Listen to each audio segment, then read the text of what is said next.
Ya, mengawali informasi yang pertama, setelah viral di berbagai media sosial, Wali Kota Prabu Muli akhirnya meminta maaf atas pencopotan Kepala Sekolah SMP Negeri 1 Prabu Muli.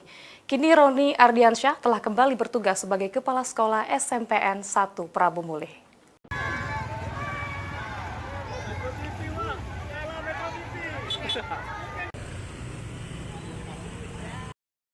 Wali Kota Prabu Muli Arlan didampingi Wakil Wali Kota Franky Nasril dan sejumlah pejabat lain memberikan pernyataan resmi terkait viralnya pemberitaan pencopotan Kepala SMP Negeri 1 Prabu Muli, Roni Ardiansyah.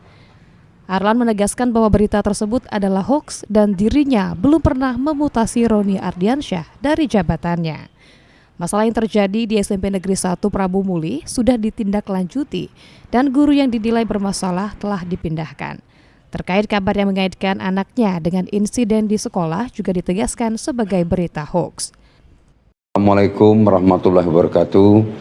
Saya sebagai Wali Kota Prabu Muli mengucapkan permohonan maaf kepada Pak Roni dan seluruh masyarakat Kota Prabu Muli. Masalah berita-berita yang hoax di media mengatakan bahwa Pak Roni sudah diganti dan dipindahkan ke tempat sekolah lain. Ini adalah berita hoax. Saya belum memindahkan Pak Roni. Saya baru menegur Pak Roni karena di sekolahan itu ada masalah kasus yang membuat anak sekolah itu tidak betah di situ.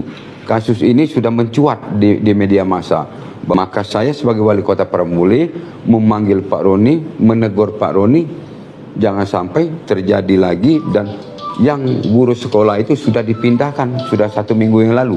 Kalau berita masalah anak saya itu adalah berita hoax. Anak saya tidak membawa mobil ke sekolahan dan anak saya diantar. Dan kalau ini menjadi satu kesalahan, saya sebagai Wali Kota Prabu Muli mengucapkan permohonan maaf kepada Pak Roni dan seluruh masyarakat. Kini Kepala SMP Negeri 1 Prabu Muli, Roni Ardiansyah bersama security Sekolah Ageng sudah kembali bekerja seperti biasa. Anggi Perkasa, PAL TV.